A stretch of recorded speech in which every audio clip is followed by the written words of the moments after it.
House. Thank you, Madam Chair. Welcome to the minefield, gentlemen.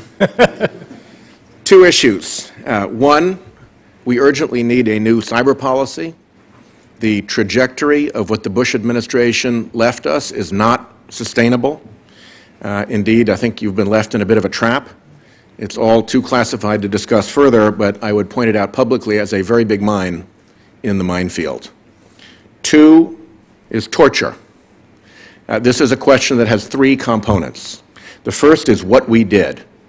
And I could not advise you more strongly to acquaint yourself with the details, to drill down to the cables, to bring people in and ask hard questions, and to not be fobbed off with sanitized summaries.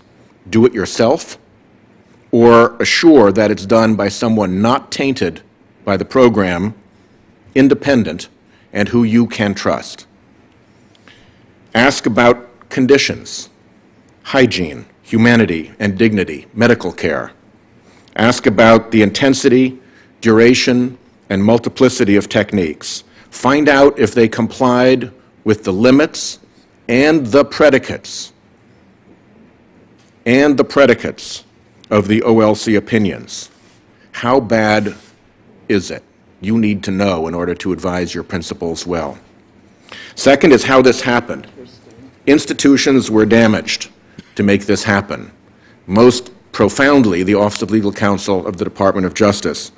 But how is it that no lawyer within the intelligence community found United States versus Lee on waterboarding, or our history of military prosecutions? Evan Wallach's law review article I would commend to you on the availability of that information. What went wrong? Why didn't they ask about it? And third, this is a problem with a long history of false and misleading information. From the President saying it's not torture, when we've prosecuted it as torture, as not only a crime but as a war crime in our history.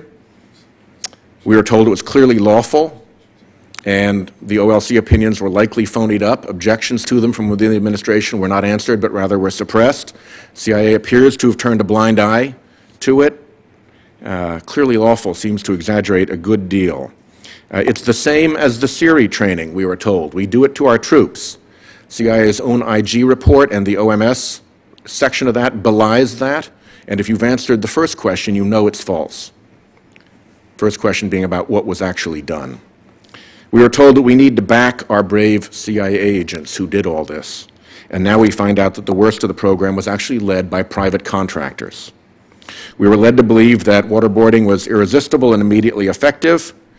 Then we found out that KSM was waterboarded 183 times, and another detainee 83 times. We were told that KSM lasted only seconds on the waterboard. It was that irresistible, and it never had to be done again. That was plainly false. We were told that it produced actionable data.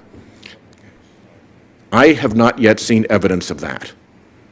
And the things that suggest that that's true are carefully worded, I think, to mislead. Certainly, Director Mueller has said he's seen no evidence of it also. Look carefully. Is there actually real evidence of actionable intelligence on the waterboard? Finally, military and FBI interrogators have been derided as amateurish and ineffective, with the opposite argument being that it's the expert and experienced folks at the CIA who don't need the Army field manual, sort of like it's training wheels on a bicycle, in order to do their jobs. In fact, the opposite is true. The FBI and the military and some career CIA folks were the real experts. The people who came in improvised a program. There was no previous expertise in that area, and the people who did it had no previous experience in interrogation. There's a strong record of that at this point.